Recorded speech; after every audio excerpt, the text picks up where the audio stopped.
Segunda Reis 3. E Jorão, filho de Acabe, começou a reinar sobre Israel, em Samaria, no 18º ano de Jeosafá, rei de Judá, e reinou 12 anos. E fez o que era mal aos olhos do Senhor, porém não como seu pai, nem como sua mãe, porque tirou a estátua de Baal, que seu pai fizera. Contudo aderiu aos pecados de Jeroboão, filho de Nebate, com que fizera Israel pecar, não se apartou deles.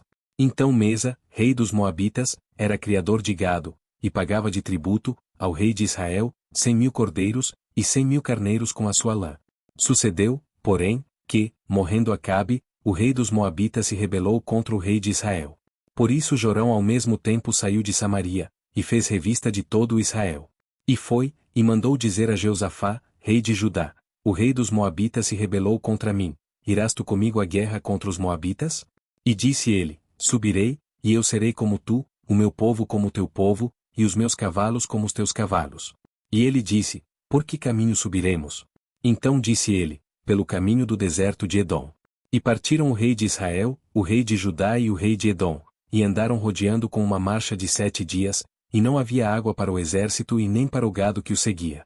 Então disse o rei de Israel: o Senhor chamou a estes 3 reis, para entregá-los nas mãos dos Moabitas.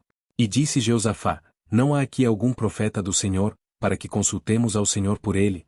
Então respondeu um dos servos do rei de Israel, dizendo: aqui está Eliseu, filho de Safate, que derramava água sobre as mãos de Elias. E disse Jeosafá: está com ele a palavra do Senhor. Então o rei de Israel, Jeosafá, e o rei de Edom desceram a ter com ele. Mas Eliseu disse ao rei de Israel: que tenho eu contigo?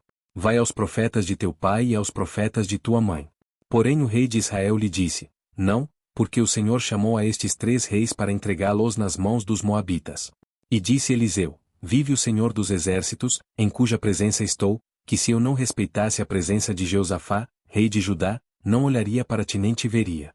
Ora, pois, trazei-me um músico. E sucedeu que, tocando o músico, veio sobre ele a mão do Senhor. E disse: assim diz o Senhor, fazei neste vale muitas covas. Porque assim diz o Senhor: não vereis vento, e não vereis chuva, todavia este vale se encherá de tanta água, que bebereis vós, o vosso gado e os vossos animais. E ainda isto é pouco aos olhos do Senhor, também entregará ele os Moabitas nas vossas mãos.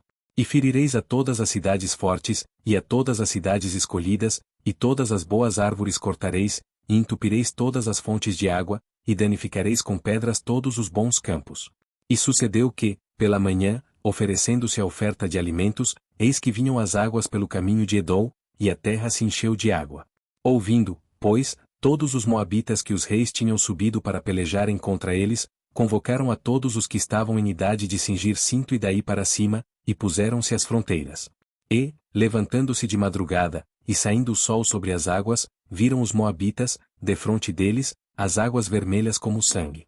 E disseram: isto é sangue, certamente que os reis se destruíram à espada e se mataram um ao outro. Agora, pois, a presa, moabitas.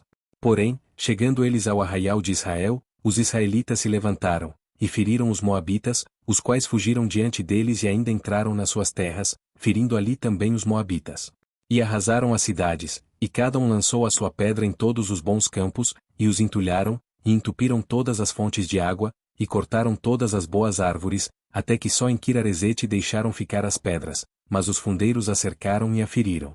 Mas, vendo o rei dos Moabitas que a peleja prevalecia contra ele, tomou consigo 700 homens que sacavam espada, para romperem contra o rei de Edom, porém não puderam. Então tomou a seu filho primogênito, que havia de reinar em seu lugar, e o ofereceu em holocausto sobre o muro, pelo que houve grande indignação em Israel, por isso retiraram-se dele, e voltaram para sua terra.